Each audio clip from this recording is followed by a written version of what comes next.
did the players look yesterday in practice after the bye week? I thought they looked energized, and they came back with effort, good attitude, and really it's a good question, Rich, because right now there's no question that Iowa has the momentum because they had a fantastic win over a very tough Michigan State team in double overtime, and our team needs to understand that it's one thing to have a bye week, but it's a whole other thing to be playing a team like Iowa, and we've got to try to go out here and practice and be precise and practice hard with great effort every day and try to equal out that momentum. And I thought yesterday was a decent start. How do you approach places that are difficult to play at on the road? I think you're asking about the difficulty of playing at Iowa? Right, and how do you approach places that are difficult to play? Well, it's a very difficult place to play, as are most of the places in the Big Ten. It's going to be an electric atmosphere. The crowd noise is definitely going to be a factor, so we've got to make sure that we deal with that in the right way. So we've got to practice with crowd noise and make sure that our players do a great job of communicating offense, defense, special teams.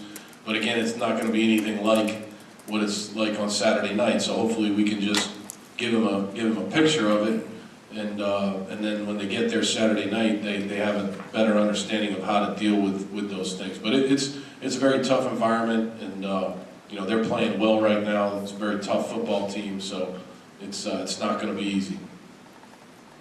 Frank Bodani, New York.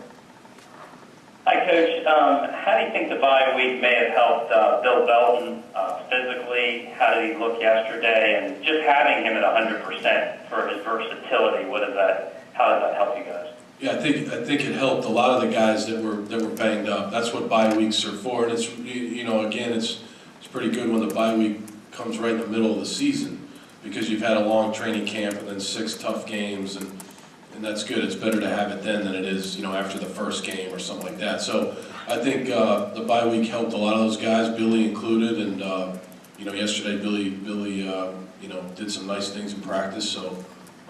As did a lot of those guys that were banged up. So, again, we've got to have a really good practice week. We're playing a very, very tough football team on the road, so hopefully our improvement can continue.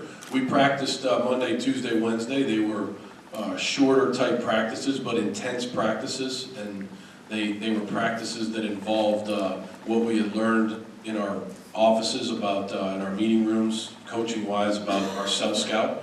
Trying to get better at some things and maybe trying to break some tendencies on some things we've been doing. I thought the players came out with really good effort in all 3 practices.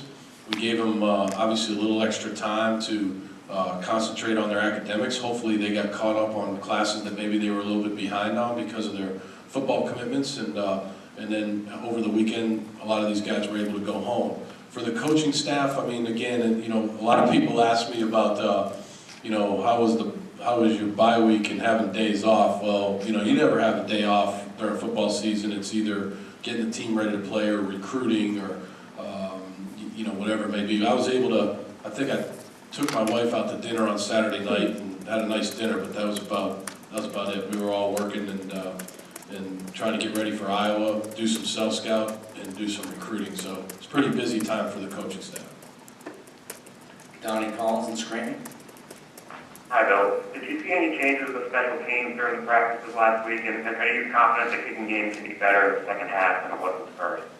I have seen improvement, Donnie. Again, now we got to go do it in a game, and it's important to see the improvement in practice, and we've seen the improvement in practice, specifically with Sam and Alex, and then with our snappers, whether it's Ty Howell or Mike Furman or Emrietta. These guys work hard. These are great kids. These are great kids, and obviously they've been the focal point a little bit because we've struggled at times. But again, I've seen improvement, and I have faith that they're going to be able to do it in the games.